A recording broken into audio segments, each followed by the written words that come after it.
final destination. All skulls on.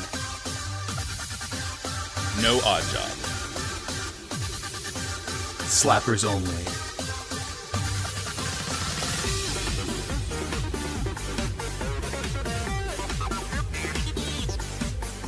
Hey everyone, it's the first episode of our new podcast, Slappers Only. Your new favorite show. It's been a long time coming. We've talked about this idea for a while. This is...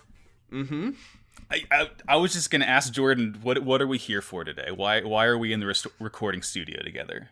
This is a podcast where we're gonna have a no holds barred, fucking to the death showdown of video game music, and we're gonna pick the best songs. Period. We're gonna pick the objectively best songs. We're gonna pick the best songs, and none of our listeners are gonna ever be mad at us because we're gonna be so correct, and we're not gonna leave out any of their favorites. It's like sometimes you listen to podcasts and people will have tastes and opinions on things that are bad and wrong, but the thing about this podcast is we're just not gonna do that. We're just gonna choose to be right every time. It's our choice. I mean, it's really the songs who are deciding, which one lives. Who survives, basically. True. We're merely the auditory emissaries. We're the conduits of this battle royale.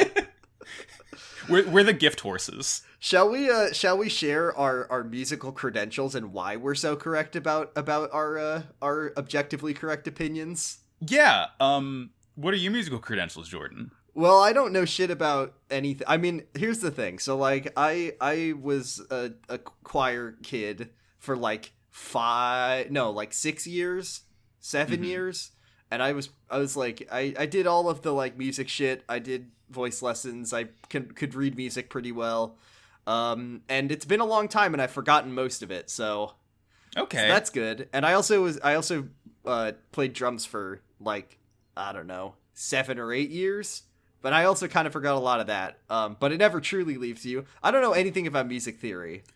Yeah. Here's how much I know about music theory. Mm-hmm. Yeah. Yeah.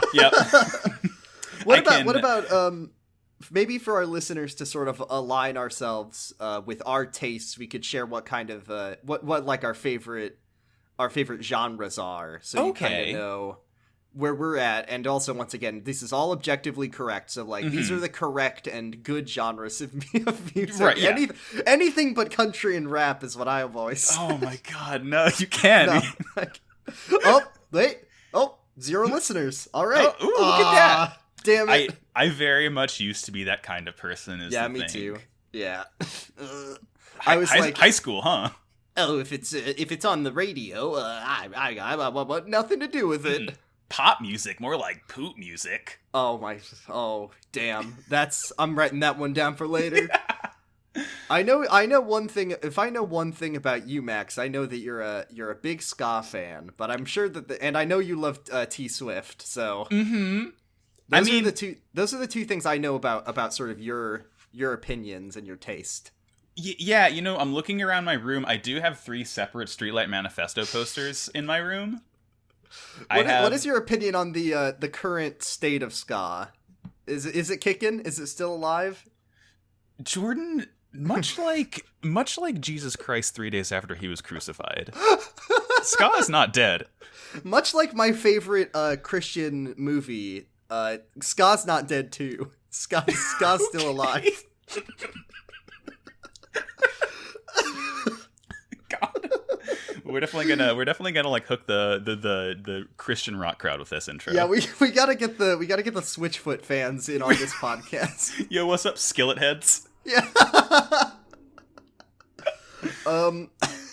What else are you into? I've recently, like, as in a couple of years ago, like I got really into sort of like synth pop, that sort of thing, like. St. Lucia's definitely one of my favorite bands. I don't know if you're familiar with them, but again, it's synth pop. I know 5 bands. Okay, yeah. Well, thankfully, St. Lucia's one of the 5. That's good. I know them now. I'm happy to inform you of this. Cara Cara Bonita is one of my favorites. Oh, they're so fucking good. I got to see them live. I think last year. I forget what time is like. It could have been 10 years ago. They went to this smallest venue. It was like a tiny venue in Mesa, but it was packed, and I went there, and it was fucking awesome.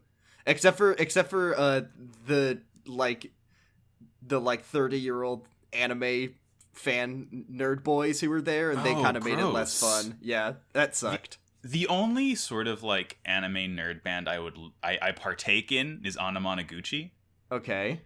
Which is like that's a good band name. I like that. It's a chiptune band. Ooh. But they do like, it's not like, oh, we're Nintendo Core. It's like, no, it's actual music. I had a friend in high school who he would like when we weren't doing choir stuff, he would just sit on the like risers and just make Game Boy music on his Game Boy, and I thought that was pretty cool. You know, like about 3 or 4 different times in my life, I've had this intense desire to create chiptune music. Like I'll download Fami Tracker, which is this program that basically lets you, make chiptune music. And I spend about 10 minutes of it, and I think, this is hard. I'm not going to do this anymore. I'm just gonna seek out music like the Common Rabble. You're like, I'm gonna legally acquire FL Studio. I'm gonna get it. I'm gonna pay for it, and then I'm gonna realize I don't know how it works, and then I'm gonna uninstall it legally. Yeah. So I was like thinking about what I was gonna say for this part, so people know what I'm into, and then I realized that like, oh no, I sound like the worst kind of person. Oh, well, my favorite... you've piqued my interest. Well, first of all, anything but country and rap. ABC. No, I'm really into my all-time favorite genre is prog rock. Don't at me. Leave me alone. Let me be. Let me live. I love fucking King Crimson. I love fucking Emerson, Lake and Palmer. Good bands, great bands. I'll dabble in Rush, but once again, don't at me. Leave me alone. Let me be. My second favorite genre is jazz. Don't at me. Leave me alone. Just let me live and let me listen to my Mingus.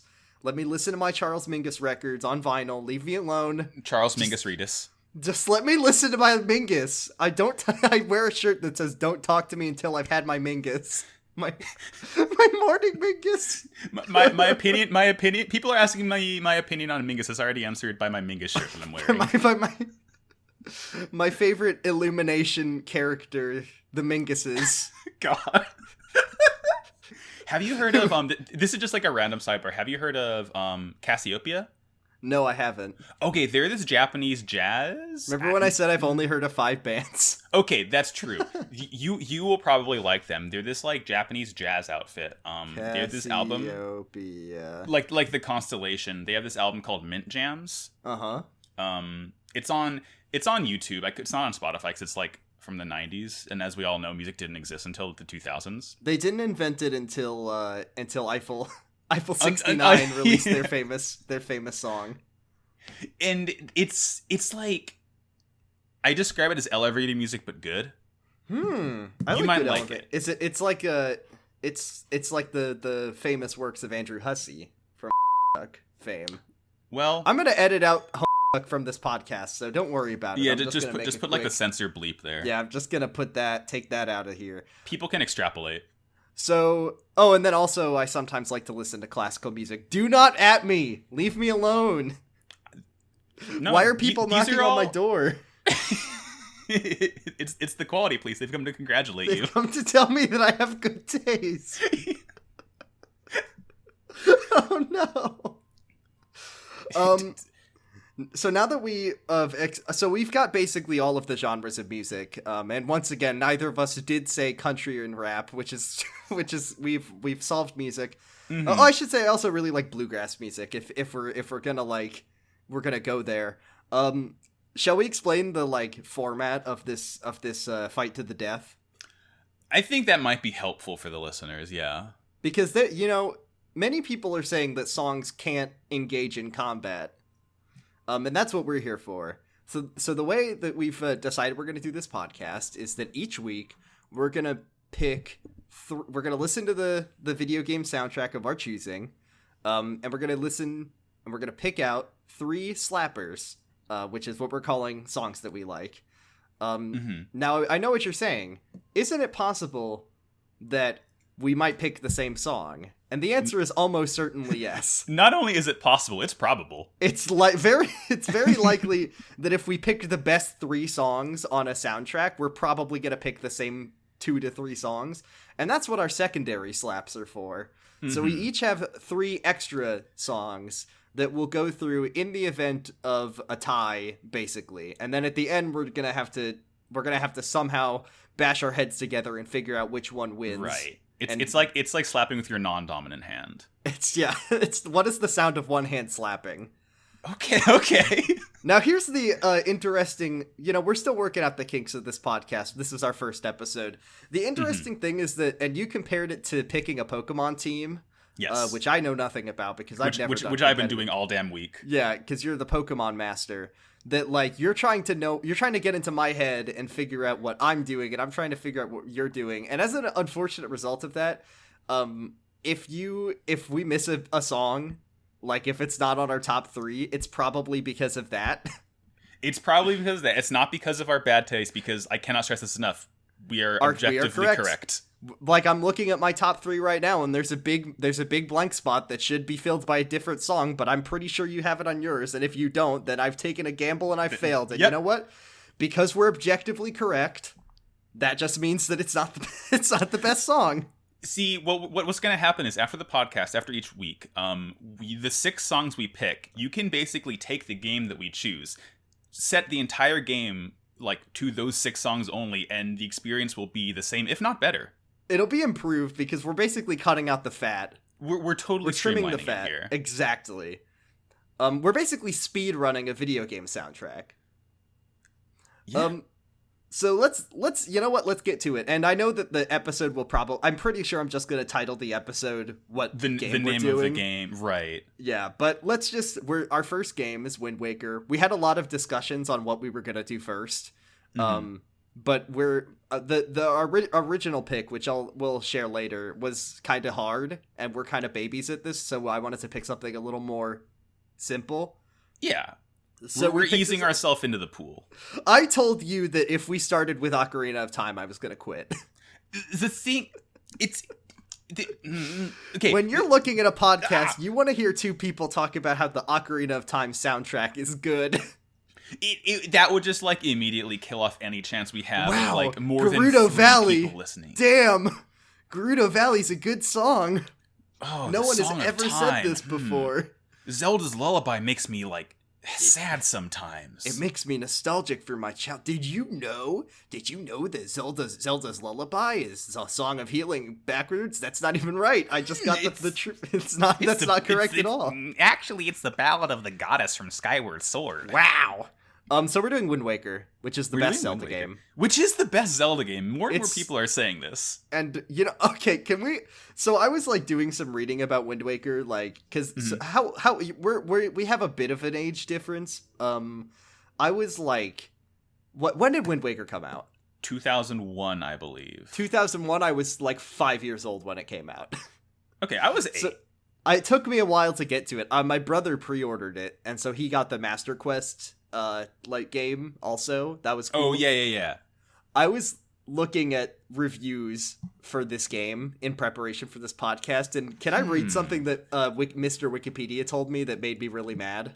I wonder, is there what? Are you trying to imply there's some sort of controversy surrounding the game? Well, it's a controversy that I've never heard of. Okay, all right. I'm actually genuinely curious then.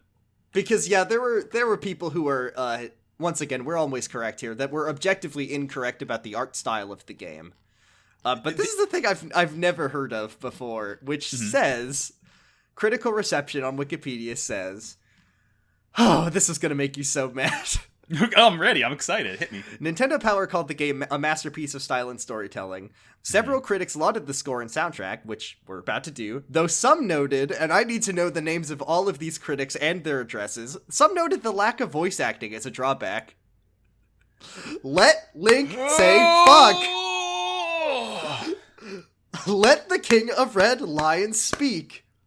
Just once I wish that fucking King of Red Lions would say women's rights. I'm sure these ghouls, as soon as they heard Breath of the Wild is going to have actual voice in it, they probably like made the epic Reddit face. Yeah. They went back to 2001 and updated their review. They were like, right, yeah. Oh my god, can you imagine being a critic in 2000? You were completely incorrect. It was 2003 when this game came out, well after 9/11. So we all recovered from that. It was like this wasn't gonna like raise the spirits of a nation, but it was like something comforting as America moved into Iraq. Right. Here's the thing. No, much like America and the state of the world post 9/11, Wind Waker also takes place in a world rebuilding after a huge cataclysm completely altered it. And much like the Iraq War, people had some very bad opinions of it at the time. Though nowadays, more people understand the correct opinion about it. And if you have the bad opinion still, you're just like completely ostracized. Yeah. Oh my god. So, Wind Waker's a good video game, and it has some really good. It has some really good music. Who wants to go first? Because this kind of impacts the way that this goes. If one of us goes first, that's true. Do you just want to flip a coin? Let's flip a coin. With my friend coinflip.flip. Heads or tails? I'm gonna go with tails. All right. It's heads. It's heads. All right. My first slap is a little track called Windfall Island. Okay. Yeah. Okay. Not on my list. Not on your list. Oh, here's the thing. I'm a person who likes musical motifs, and when I hear a thing that I've heard before, I say, I understand. I get it. I nod and I clap and I laugh. So I feel like the beginning of Wind Waker, you start on Outset Island, things are going pretty well, you get your sword, and then all of the sudden everything goes wrong. Your sister gets kidnapped by a big old bird, and then you're shoved on a pirate ship, and you gotta leave your grandma, and that's top 10 saddest video game moments when you're a kid playing this game. Seeing your 180-year-old grandma with like 3 bones left in her body, like frailly waving from her front porch. Come back and drink my soup, Link. You can fit 2 soups in this bottle, Link. They wanted, the critics at the time, they wanted the grandma to say, drink my soup, Link.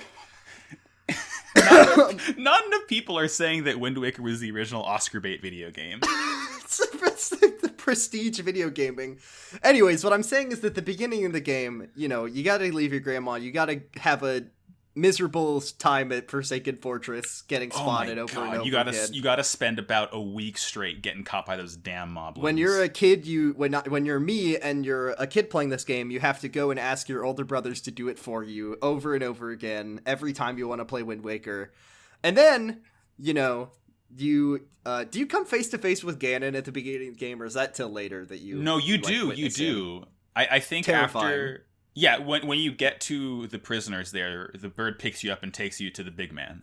And then, after the big man throws you very far, that's right, he throws you, you wash up on Windfall Island. And this is kind of the first point where the game, lets you relax and breathe for a second. And I like this song because if any of you Zelda heads are out there, you'll recognize the melody from Kakariko Village. I'll pump it in right here. Oh, okay.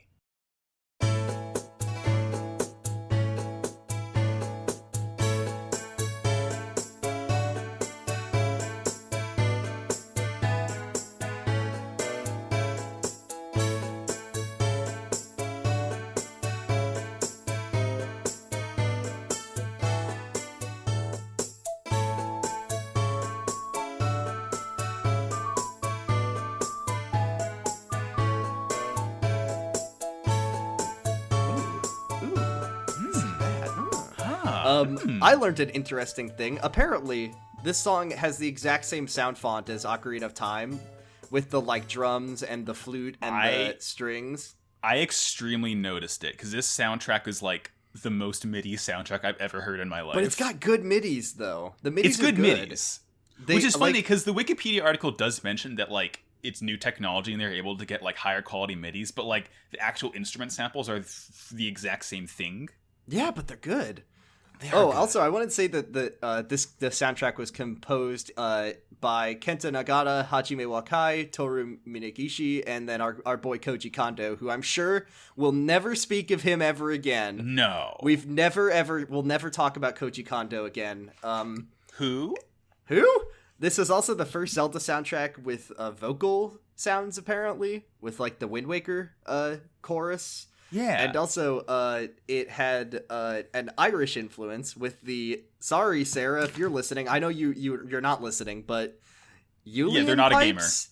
a gamer. Uilleann pipes? It's like the Irish version of a bagpipe. I don't know how you fucking say it. But yeah, I like this song a lot. It's you know how like Kakariko Village in the other games is very slow and kind of gentle and it's very idyllic. Yeah, this is very like you know, the world is, they're busy, they're at work, there's like people doing shit, there's a disco dancer just kind of hanging out for some reason, and I like that song a lot. It's very busy, and it's good. I like it. It's great, and I think one of the things that Zelda and Nintendo is really good at, specifically in the Zelda soundtracks, is like very tactfully using motifs from other games to kind of convey, you know, the second you hear the Kakariko Village song, you say, "Oh, this is the Kakariko Village of this game. This is where I come back to like buy shit." Yeah, like the main sort of like hub town that you're going back to that always has like more and more side quests as you progress throughout the game. Dude, I love Windfall Island. There's so much stuff here. There's so much good stuff on Windfall Island, and also a shitty battleship game that everyone hates. Kaboom! Yeah, we both get one. Kaboom! Spleesh. Okay, now we're not allowed to say it for the rest of the episode. Yep, that's it. All right, what's your first slapper? All right, my first slapper, Jordan. When I think of Wind Waker, like the song that sort of like comes into my head, it's not what you think it is. Oh no, boy! I'm picking Inside the Pirate Ship.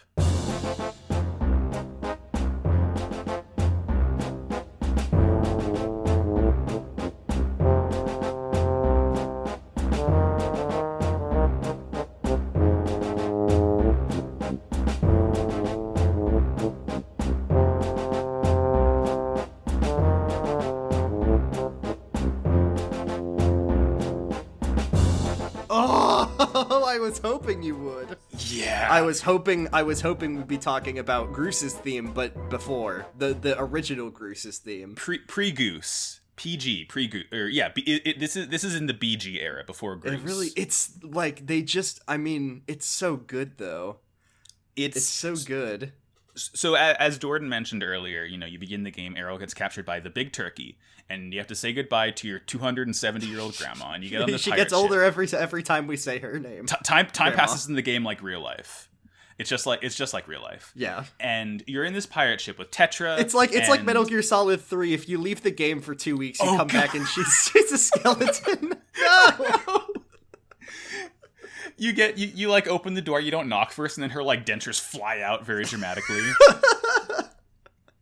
But you get in the ship, right? And Tetra's there, who's just a normal pirate, nothing special about her. There's Nico, there's like 5 other dudes whose name I cannot remember right now. They don't have names that matter. They don't have names that matter, but it's like this almost mischievous sounding track. From what I can tell, it's sort of hard to tell what the instrument samples are, for me at least, but it's very like horn heavy. Yeah, it's got like the tuba or something. Or yeah, I think it's a trombone. I think you're right. It's a trombone for sure. Yeah.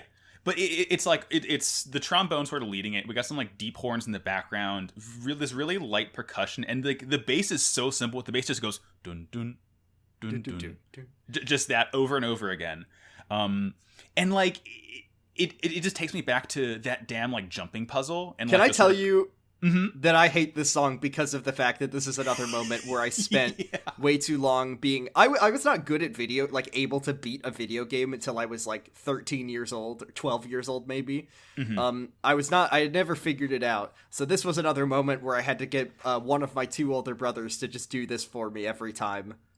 It took me so long, because the interesting thing is the game starts and you've already done combat and like some light exploration at this point on Outset Island. You have to fight the Bokoblins in the woods, but then you get in the pirate ship and it's like, okay, here's like the real tutorial of the game. We're gonna teach you how to jump. We're gonna teach you how to like grab things and throw things. Just it's is ambitious what they tried to do with the physics. The execution could have been better. This is prestige video gaming. This is the people, the like blue check mark on Twitter being like, have you ever seen a character swing on a rope? This is the greatest thing that anyone's ever seen. Still no voice acting though. It would be cool if Link swung on the rope and then he said like a Spider-Man, like, you know how Spider-Man like makes a joke while he's swinging. Oh yeah, that would he swings on the rope and says, "Cops are great." Yeah, he says, I love our blue lives." But yeah, it's just this very nice, like, light and jaunty track that, like, I don't know, it does a good job sort of capturing this like mischievous feel of these pirates, and you're like, yeah, they're pirates, but they're like they're just a bunch of buffoons. These are no sea dog. These are just some friendly pirates. They're just some fun guys who are gonna shoot you out of a barrel into a fortress full of. These are some pirates that are cool with child abuse, right? If you think about it. Well, it's okay because they're led by a child. It's okay because it's all cartoon, which I'm checking my notes and it says here that cartoon bad, and it would be good if Link was adult and realistic. So what if when you attacked in this game, like, blood came out? I think that would be good. What if when you attacked there was violence in the video game?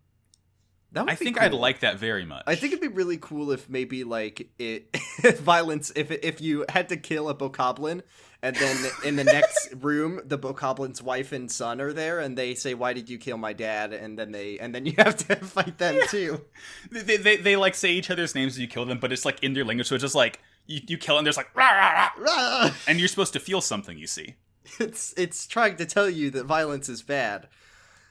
I like that pick. All right, here's the one that I think was probably both on our list, which is number 2. Yeah. We have to do this like a number 2. That's mandatory. The Great Sea music. My first note for this track is just, come on, dude. Well, you got to say it. It's just the Great Sea. No, you got to say the thing. You got to say, same slap. Oh, same slap. I forgot. Slap. I got so excited thinking about the big ocean.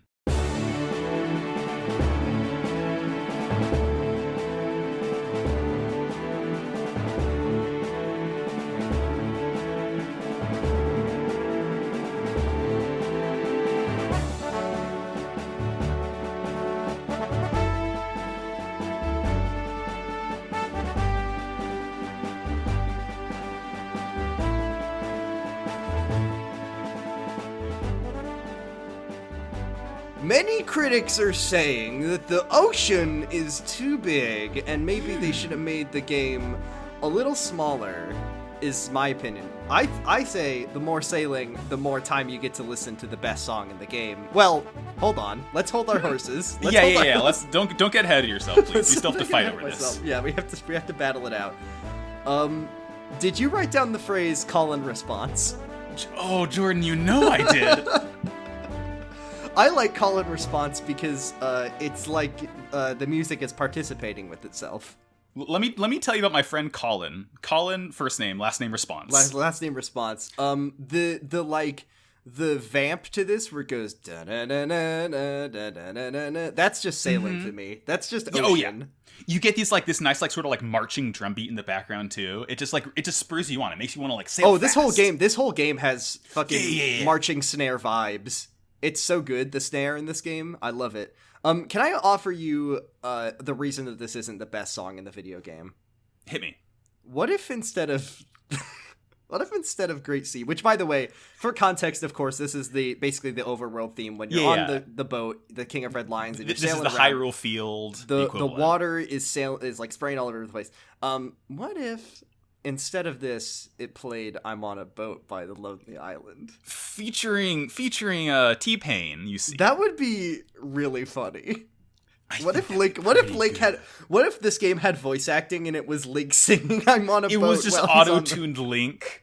Well, he's on the boat. Oh my god! This is. I just like it. It's the MIDI is going so hard. It's like so warm, the strings, even though it's a MIDI. I don't know. It's so good. It just works perfectly. I really like the part sort of like something I've noticed with this whole game. Really, the tracks have basically two main sections, and then like the same sort of bridge in between. And like the bridge in this track, probably because of like hardware limitations, right? Like absolutely. A place to loop, yeah. Because I noticed like I don't think any song has a loop that's longer than 2 minutes in this game. No, it's all 2 minutes. But like the part where like the sort of like the background strings are really high, it's like the dun dun dun. I just like that bridge is it's this nice and triumphant feeling. It's like I could just picture it like you hit that wave just right and you get big air. You get like, big air, and then Link says, and then he says, "I'm on a boat and it's going fast." And he does have a nautical themed Pashmina Afghan. I was a sophomore in high school, I think, when that song came out, and that shut us down for about a week straight. I was in middle school, and we had a middle school newscast, and they really stretched those "I'm on a boat" jokes very hard in middle school on the newscast. I think that's what they call a cultural reset. I think it's what they call. I think it's just what they call culture, actually. Right? Yeah. Of course. Yes. It's just good. I love the Great Sea. I love hitting all the rupees on the barrels. Yeah. And we can't talk about, I think as a rule on this podcast, if a song has multiple variants, we get to talk about both of them, because like we also have to talk about the minor key version of this song that plays partway through the game.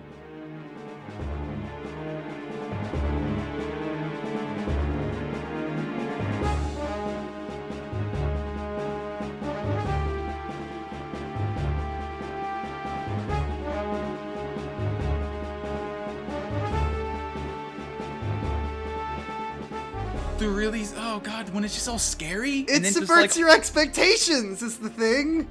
You get lulled into a routine with this song that you know, and then all of a sudden it becomes...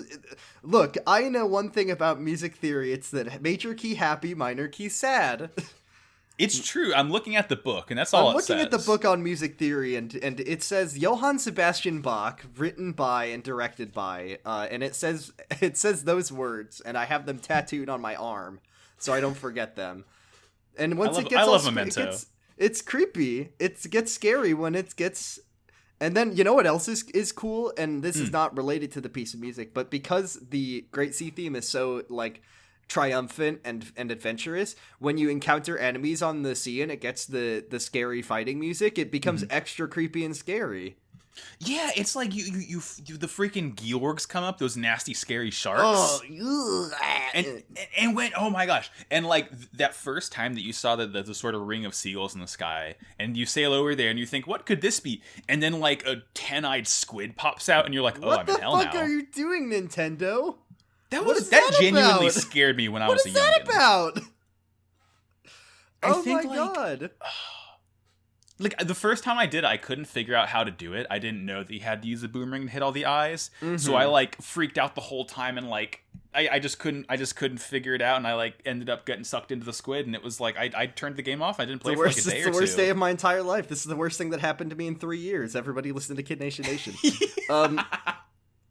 But, like, yeah, I just love this. And there's just, you know, I feel like this is just the world beckoning you to explore it. It's like, there's so much. There's not even that much, but, like, there's so much in the game. Makes it feel like there's so much calling out to you. That's the thing about this game, right? The grid is a 7x7 grid, so 49 islands total. Yeah. And when I was a kid, like, that was basically, there's, like, 200 things. That was, like, the size of Skyrim when I was a kid. I play it now, and it's like, there's like 10 islands. When people complain about how long it takes to sail across the map, and it's like, have you played any other video game that's ever come out? And then that said, the HD release when they added the fast sail, that's good, because then it incentivizes you not to fast travel all over the place. You get to listen to the Great Sea song more. Well, it may be called the Great Sea, but I give it a great S. Hey, what's your third song, so I know whether or not we've made a big mistake? My second song. Right? Oh, your second song. Second? Yes, second. I can't count. My second song. Oh God. You know, I'm gonna go for another. I'm gonna go for another ubiquitous hit. Okay. That we all know and love. Okay. Y'all know about Bird People? Okay, thank God. I was really worried. This wasn't going to be on our list. Okay, no. Y'all heard about castanets and Spanish guitar in Dragon Roost Island?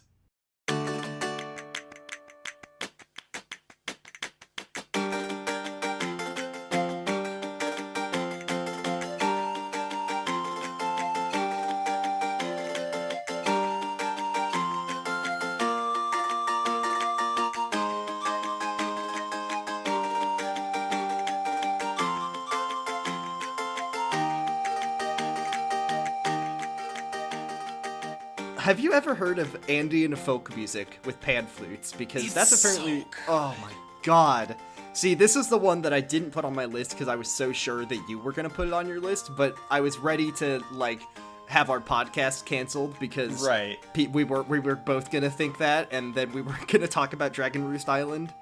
Yeah, it's like we started our training and the master said, "You are not ready. Come back in a year." Yeah, come back in a year. Come back when you get to Breath of the Wild to talk about how much better this song becomes. Can we talk? Yes, absolutely. Yes. Okay. So, like, first of all, bird people. This is the first time we meet the Rudos. They're the coolest folks in the whole series, in my opinion. I love the Rito. Like, first of all, they're all bird people, and they're sort of. Most of them are eagles. They're so good. One of them's just a duck. One of them's a duck is the thing.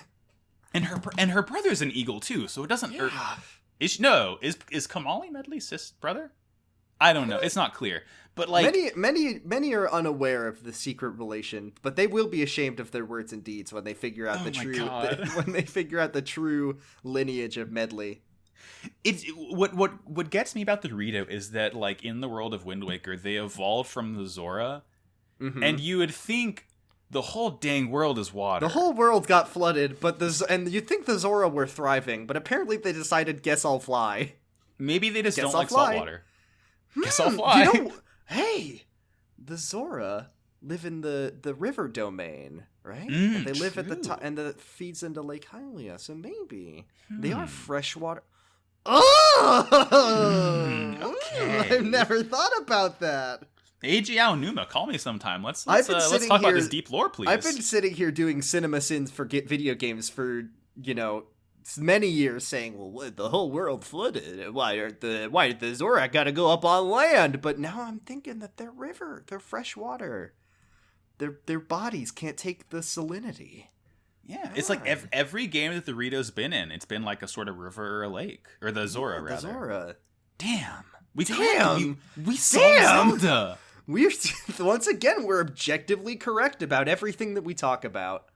But I guess getting back to the actual track, it's like, okay, you got a castanets, you got Spanish guitar, you got a pan flute, and it, like, is weirdly intense for what it is. It's got that awesome strumming pattern too, that like and the castanets like a. I've never understood how castanets work. I'm like, how do you do that? How do you get your hands? It's like clapping clams together. I don't know. I know, it's like clapping clams. That's what castanets. That's remember when Jon Snow clapped his clam? Oh god. Oh shit. Yeah, it's good though. I love this song, good. And I don't think it's legal. I mean, hey, it's not Wind Waker, but when you're playing Breath of the Wild and you go to the village and you hear this song play, and it's the first time that this song has been in a Zelda video game for fucking like 14 or however many years, and you just lose your mind. You lose your mind. You make the PogChamp face IRL. There's no version of PogChamp where PogChamp is pogging and crying at the same time, but I feel like that's the emotion that I think you feel when you hear the Breath of the Wild version of this song. They translated it so well in that game, because that I know we're not talking about Wind Waker anymore, but come on, it's so good. But like, that game has such a more sparse soundtrack, but like the accordion is like such a good way to sort of carry this song on. Yeah. So good. All right, good to me. Are we ready to move away to my zag, my one that maybe you're not expecting? I would love for you to zag on me, Jordan. This is one that I did not know I liked until I listened to the soundtrack, and then I encountered a song that is so excited. So I'm gonna freak out. I'm gonna freak out if it's the one that I have. It's so perfectly aligned with my taste. I don't know. It's a boss theme, which I love. Oh, okay. Okay. It's a Godon's theme. Okay.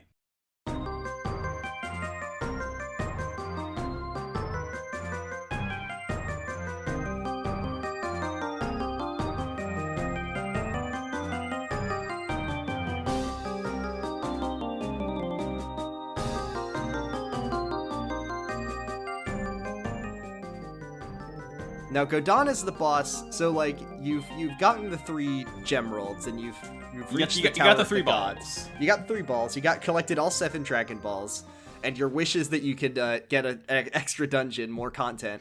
And at the top of the Tower of the Gods is a challenge from the gods themselves, and you gotta fight. It's a beloved hand-eye boss, as we know and love, but it's a big, like, robot floating hand boss that is here to test the chosen hero to see if he's worthy of, I think, getting, like, arrows? I don't remember. Or no, it's to get to Hyrule. No, yeah, it's to get to Hyrule. Yeah. Because you get the bow. And it's also to see if you know how to use the bow, basically.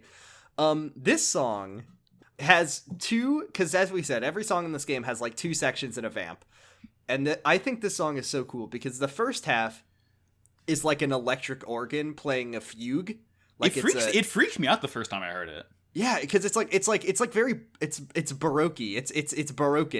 And it's this electric organ playing this cool fugue. Then a harpsichord MIDI comes in, and there's some like choral things happening. So cool. And then the second half, so that's already awesome, and it really works with like the, you know, this is a test from the gods themselves to fight, and you know, you gotta fight this big robot. So it's kind of churchy, it's kind of classical, but it's also got this modern spin because it's the electric organ. And then the second half of this has these fucking rad as hell, like it's on a pipe organ MIDI, but it's playing like Emerson, Lake and Palmer Tarkus chords.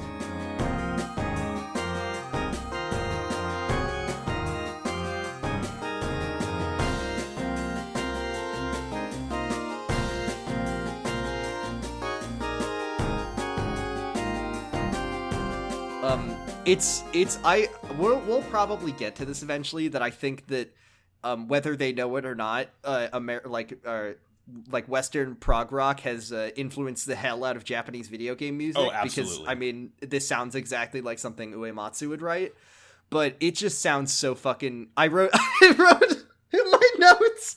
Mm-hmm. I wrote it. It sounds Tarkus-y, but it really looks like I wrote Tarkus-y.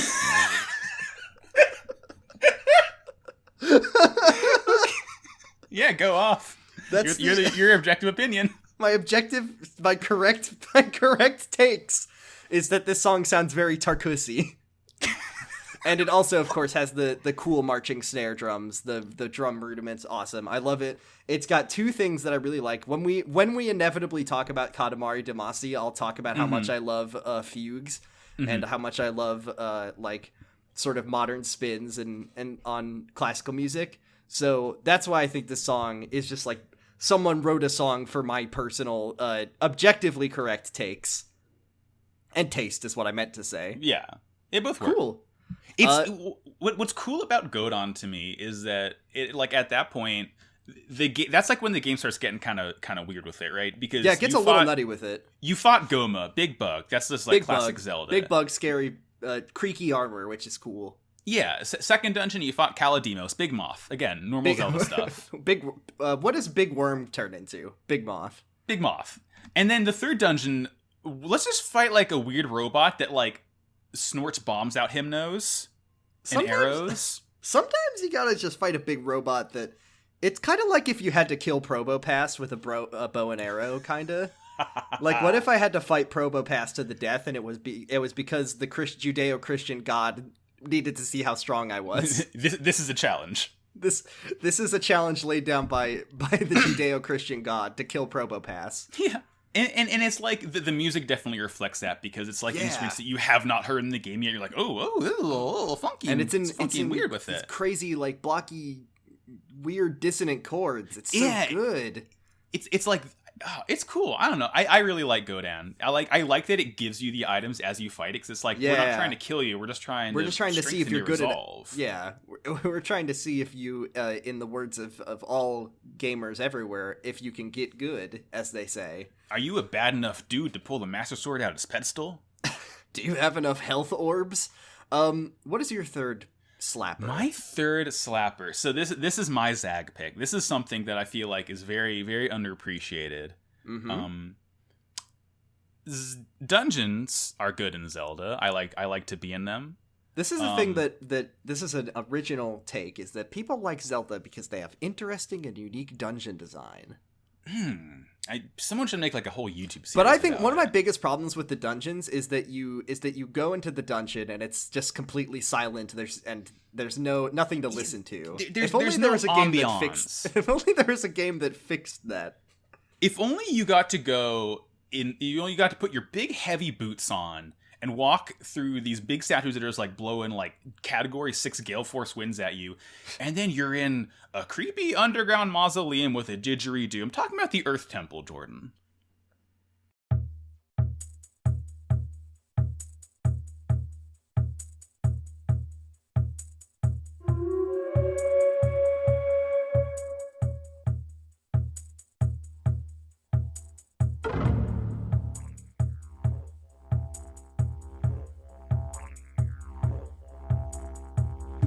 The scary one.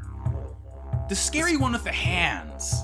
This game is. Many are saying this game is too kiddie. It's too cartoonish. If only this game went a little harder. I think if only Link was maybe an adult and the game was very brown. But also, what if this game had terrifying skeleton monsters that screamed at you and they were worse? Somehow maybe worse than the ones in Ocarina of Time? That's the thing. So in Ocarina of Time, the Redeads, they like had like that. They were nude, also. They were nude. They had their hogs out, and that's fine. Good for them. You could see them, just like in Animal Crossing. Just like in Animal Crossing. Nintendo invented hogs. Yeah, the pig neighbors. And in this game, the Redeads are like, well, they have the funny, sort of chibi-ish proportions, big ol' head, but they have these piercing red eyes and like this sort of like dark turquoise skin. They like whip their heads over at you when they scream, and it's like, oh god, oh no, oh no, it's really shit. scary. This game is not for. Yeah. You traverse the dungeon with our aforementioned bird friend Medley. We love Medley. And like the music, so the sort of background percussion is like, it almost sounds like a taiko drum. It's like this big hollow sounding drum. We got some nice little like tambourine in the background and like spooky pan flutes, and then the didgeridoo is sort of carrying the whole song. What does it didgeridoo for the music is what I have to ask. It didgeridoes a lot. What is it? Many are saying. Many are saying that Didgeridoo does what Nintendon't.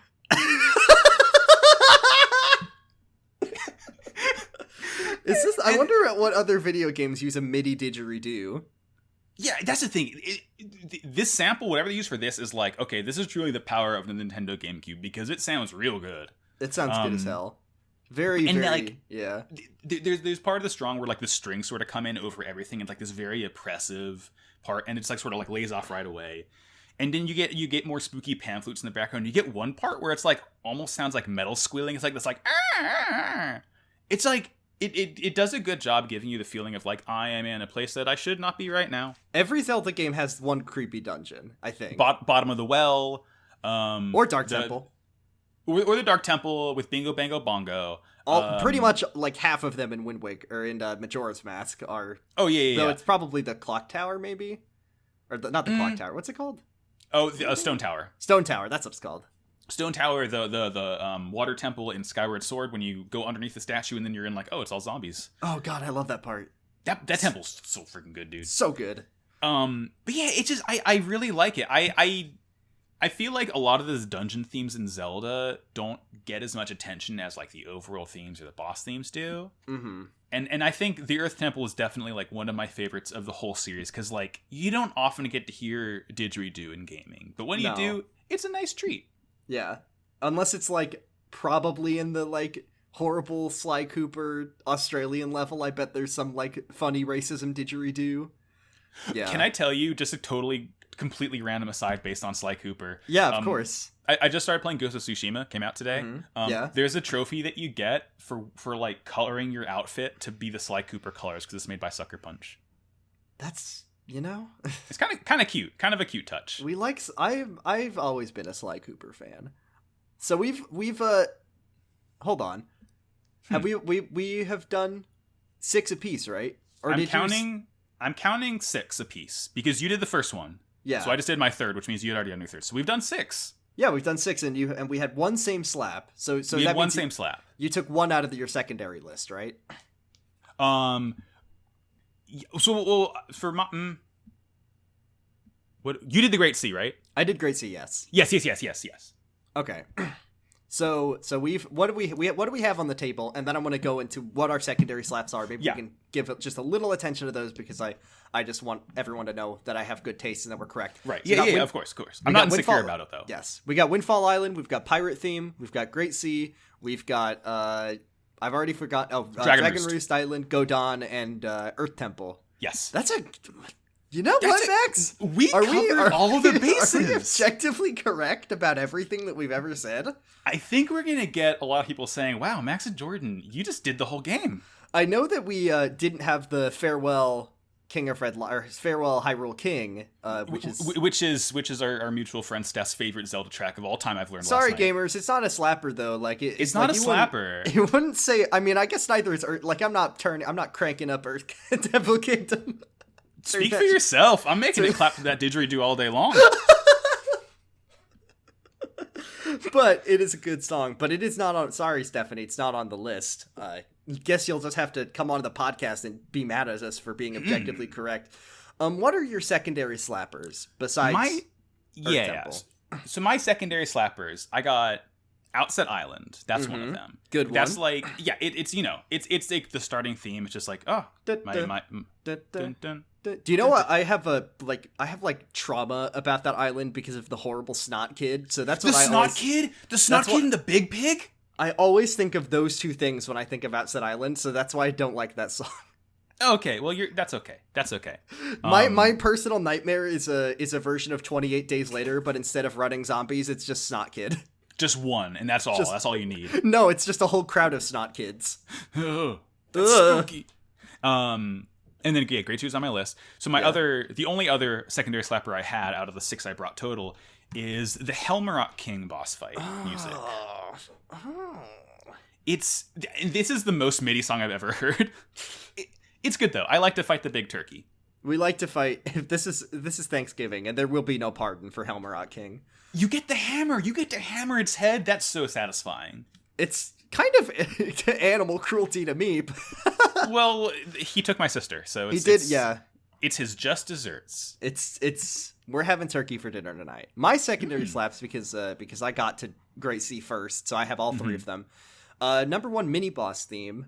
I love the mini boss theme for this game. It's one of my favorite fighting songs. I like when you start the game and a bell is happening, watch out, shit's gonna happen, right? Yeah. And then it's got the main melodies on there's call and response because I'm music boy, and between pan flute and the whistling, but the melody is whistled like a cowboy duel is what I kind of was thinking. Yeah. And the best part about this song, and we didn't talk about it the whole game, is that when you fight enemies in the game, when you're killing the Bokoblin dad and his kids are in the next room, when you hit him with your sword, there's chords, orchestral chord stings. The stabs happen as you do it. Yeah, and it plays chord stings and bum bum. And this song is perfectly written to have those chords jabbing into them as part of the accompaniment. So fucking good. Yeah. My second one was real quick. Mm-hmm. Can I say you said it was sort of like a cowboy duel? So when you fight the mini boss, you hear a voice say, "It's Hyrule." I get it.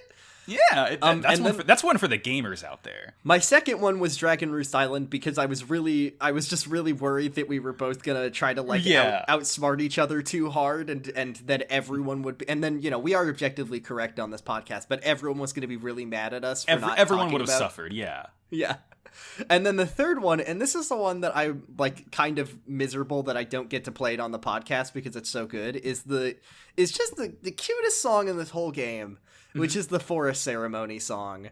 When Makar plays his little violin, and here's the shit that I want to talk about. So this game has the intro theme, the start screen theme. There's a lot of Irish music influence on this game, which, by the way, I just learned that the opening notes of that song are actually Miyamoto playing the mandolin, which is good. Yeah, it's so good. The Korok festival ceremony song where Makar he tunes up his little violin. He goes ba-da-dun, and then he plays this little jaunty jig song, and then all of the Koroks sing, and they're bagpipes. They sound like the notes they're singing. The tones are bagpipe notes, and the little, how they're little. I love the Koroks so much. They're so fucking cute. Their little bodies jingle and jangle when they move around. That's like part of that's part of the song. Is their little jingle jangles. It's so cute. Instrument. It's so cute. And it's like, I love that song. And it's only like 30 seconds long, but it's just so adorable. And it's quality over quantity. Exactly. And sadly, what's his name? Hestu is not there to shake his maracas, but he's there in spirit. He's there whenever he shakes his maracas. He thinks back to his ancestors in the Great Deku Tree in the ocean. He's like, he thinks about. I'm gonna shake it for them. He's shaking it for the friends. So that's all we've laid down. I guess 11 or no, 10 songs because we had 2 repeats. And that's cool, Craig. Bye, Craig. That's fine. Go for it. Whatever. What? Okay. Cool. We've got 6 songs that we need 6 of them. And I don't know about you. Mm-hmm. I'm thinking it might be down to 2, just personally. It probably is down to 2. Is it Great Sea versus Dragon Roost? It's gotta be. This is a hard choice, and no one's allowed to be mad at us because of what we pick. All right. How do we this is the part of the podcast we haven't figured out yet, which is how do we determine which one is the best? What if let's start out. Let's I feel like we have 2 options, which is that we can okay, here's what we're going to do. Here's how I think we're going to do this. I'm going to count to 3 and then we're going to say which one we think is the best one. And then if we disagree, then we just have to kill each other in combat and then the podcast ends. All right. Ready? You got your pick? All right. 1, yes. 2, 3. Great Sea. Great Sea. Okay. Right, there we go. All right. Okay. All right. Like what's the reason you chose it? I think the Great Sea, it's enough that when you play Wind Waker for, however many hours it takes to play Wind Waker, and that song is there for the whole game, and I don't think I ever really got sick of it. Mm-hmm. And I think that's something that I think is a big bonus points for this piece of music. That is pretty much the same reason I chose it, because I'm thinking at Dragon Roost Island. Dragon Roost Island is an important part of it's the game. It's extremely good. Like listen. You can't be mad at us, listeners, because we are objectively correct. But we're not saying it's bad. No, it's the second best song in Wind Waker, I think. Mm-hmm. It's because Dragon Roost Island's important. You go there a couple of times. The music's always good when you hear it. But the Great Sea, I never get tired of hearing. When I think of Wind Waker, I think of Great Sea. Yeah, like a 30-hour adventure, and like the main overall music you hear more than anything else, you still don't get sick of it. Like, that's a truly special track, I think. It perfectly encompasses what Wind Waker is as a game, right? It's like sailing adventure on the high seas, triumphant horns, the wind in your face, like that's kind of like the warm string, like bringing you in. It's so good. I think it's the obvious winner here. I kind of want to dust off my Wind Waker HD Special Edition Wii U and play that game again. I would love to have my friendly neighborhood dolphin swim up to me and bring me a legal copy of Wind Waker to play on my GameCube that I own. Your friendly neighborhood seaman from the Dreamcast with the little paintbrush in his mouth. I think that the Wind Waker has a lot of design elements that a lot of games should try to emulate, is what I'm saying. Yeah. Damn, we're so right though. Like, we're so right. Damn. It's a good start that we both brought the same track and we both settled on the same track without argument, because like this I don't know if this will be a regular occurrence. I feel like if we ever get to an episode where all 3, or God forbid, all 6 of our picks are the same, then like, what do we even do there? How do we pick? Yeah. How do we deal with that? How do I choose between all of my beautiful children? I know. I mean, this game has such a good soundtrack, though. Like, every track is good. But this one's the best one. Can I tell you a little personal anecdote? Of course. So I've seen the live concert series Legend of Zelda: Symphony of the Goddess 3 times. Same time as I told you yesterday. The same amount of times as I've seen the musical Wicked. Right? Yeah, they're very comparable pieces of music. Don't at me. Jordan has good taste. Everyone, please. I'm correct. And they sort of do main suites. They'll do like medley suites, but then they'll do sort of main suites where they play a bunch of tracks from one of the Zelda games. Mm-hmm. And let me tell you, it is the hypest shit in the world when the conductor uses the Wind Waker to conduct the Wind Waker suite. What? Yeah, dude. Are you fucking kidding me? It's so everyone like the whole like, and again, this is in like a concert hall or like a sort of outdoor amphitheater, and like everyone just goes ape shit. Oh my god, it's so good. Oh my god, that rules. That's so good. That is, I never even. Holy shit. It's good. All right, well, I mean, hey, we've presented our 6 songs. We've whittled them down to the correct winner. We were both perfectly in agreement, so we're still allowed to be friends. Yes. I would encourage all of our listeners to let us know what they think and how, and well, I think just thank us for our right, yeah, for just sort of settling things for them, basically, because there's going to be no disagreement with us, I'm sure. Yeah. Shall we wrap this up? I think this is probably a good time to do that. Let's wrap it up. Wait, I just had an idea. Ooh, okay. Hit me. I think on a technicality, because we were both like discussing which game to do, and I think I picked Wind Waker. I think, and I think that means I want to throw it to you. And if you can't think of anything on the spot, that's fine. But do you have any idea of what game you want to do next, so we can entice our listeners for an episode 2? Okay, listeners, next week we are going to be talking next about... episode. We don't know. Next episode in an unspecified time from now, we will be talking about Halo 2. Oh, I wasn't sure if you were going to do Halo 2 or Halo 3. Good pick. Good pick. It's just I've like recently played through the entire like series with my friend because like we went to HaloCon together last year, and like, you know, it's Halo season, baby. It's going to be Halo 2. Oh my god. What a powerful first 2 episodes we'll have. Halo, or Wind Waker, and Halo 2.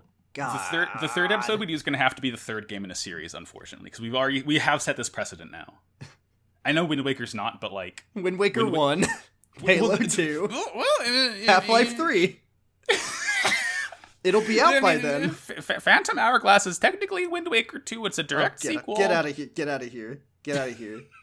I'm not like Halo 2. It's gonna be Halo Peggle 2. Peggle 2. Peggle 2. Let's finish up this episode so I can edit it and make sure that everyone knows that our podcast is good. Yes. Let's see. Thank you all very, very much for listening to us duke it out and express 100% objectively correct video game opinions. Max, where can we find you if you're interested in other stuff that you work on?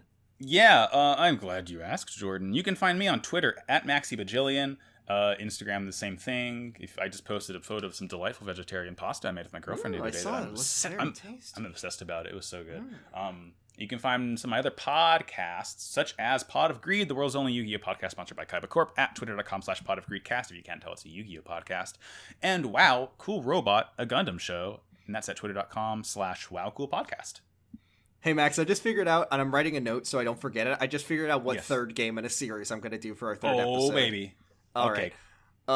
You can find me... Oh, by the way, every time I just shouted out your podcast on Jerkin' It last week, yesterday, except my brain is so broken that I can't, like, feasibly imagine a person doing a podcast without the word podcast in it, so every time I'm about to say it, I have to tell myself it's not called Wow Cool Podcast. It is a cool podcast, so you're almost there. You can find my 2 podcasts, my 2 sons. The first one is called Jerkin' It. That one I do with my brother. We've been doing it for a long-ass time. It's about a very good TV show called The Secret Life of the American Teenager. Don't ask why we do it. We don't know why we do it anymore. We've already watched all 5 seasons, so now we're just reading Season 6 fanfiction from Wattpad, and it's both better and more enjoyable than the actual original show was. I wonder why. I wonder if there's a reason for that. And then my other podcast that you can find, and you can find that at secretlifepod.com. And then my other podcast is called Like a Podcast, aka Podcast Gagotoku. We do that with Pod of Greed host Argyle. and that one's about the Yakuza series of video games, which is very near and dear to my heart. We're very, very close to finishing up Yakuza 0 and moving on to Yakuza Kiwami, which is a remake of the first in the series. It's a lot of fun. We talk about the sub-stories. We talk about how good the main character is and how much we love how dumb he is and how good his brain is. He's never killed anyone. He's never killed anyone, and he's just the most perfect special boy in my life. So you can listen to that one at yakuzapod.com. Did you say what your Twitter is? Because I don't remember. I did. Oh, then you can find me at Twitter at twitter.com/Bradipusrex. That's my Twitter. And how are we ending this podcast? Because we came up with like 10 funny things to say. So many things. We came up with like 10 funny things to say at the end of the podcast, and I don't remember what any of them were. Because we spent so much time trying to figure something else out. That was like a very long, ask not for whom the track slaps. It slaps for thee. Yeah! That's good! Oh, that's good!